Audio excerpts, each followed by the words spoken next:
ending as the third most active Atlantic hurricane season in history, next to last year's second-place season. For the seventh consecutive year in a row, the 2021 Atlantic hurricane season began early, before the official June 1st start, with Tropical Storm Ana, and ended with Tropical Storm Wanda. With 21 named storms, 7 hurricanes, and 4 majors, in the next few minutes we take a look back at some of the bigger impacts of this deadly hurricane season. After Ana and Bill formed and dissipated with few impacts to the United States, Tropical Storm Claudette changed everything. Because of flash flooding and tornadoes spawned by the storm, at least 14 people died in Alabama.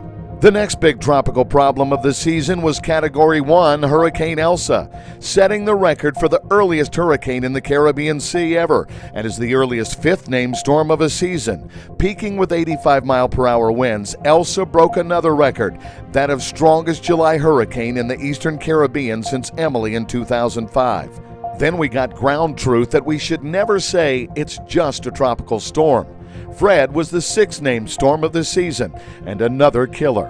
When the system made it to the U.S., it dropped incredible amounts of rain, sparking flash flood emergencies in western North Carolina, resulting in record-breaking flooding, the worst ever recorded in parts of the state.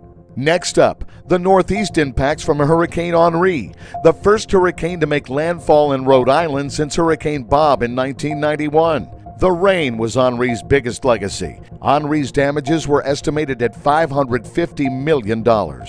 Then, the season's most devastating storm came next, and its name was Ida, a killer Category 4 storm. Behind Katrina, Ida was the second most intense and damaging hurricane to ever strike Louisiana.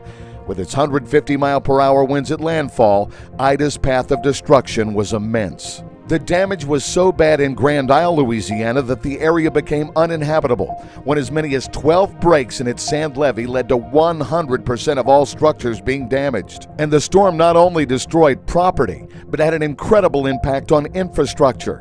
At one point, well over 1 million Louisiana power customers were put in the dark, some for more than a month, as Ida brought down hundreds of miles of power lines, including the main feeders for New Orleans. And Ida was not done after leaving Louisiana by any stretch.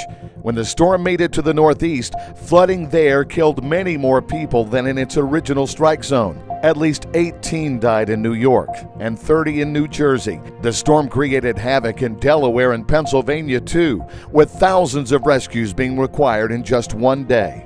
All told, Ida took 95 American lives in 9 states and caused $65 billion in damage. Then Category 1 Hurricane Nicholas made landfall in Texas in September as the 14th named storm, the 6th hurricane of the season. Luckily, no lives were lost, but damage estimates for this storm top $1 billion. The final storm of the season was Wanda, beginning as a nor'easter, becoming a tropical storm on November 1st. Wanda knocked out power to more than 600,000 customers in the Northeast, took 2 lives, and piled up damage estimates of more than $200 million. After the deadly record-breaking 2020 season, the 2021 Atlantic hurricane season created many more heartbreaking stories for the millions of people impacted. To learn more about the 2021 hurricane season and our top 10 weather events of 2021, visit WeatherNationTV.com. For Weather Nation, I'm John Van Pelt.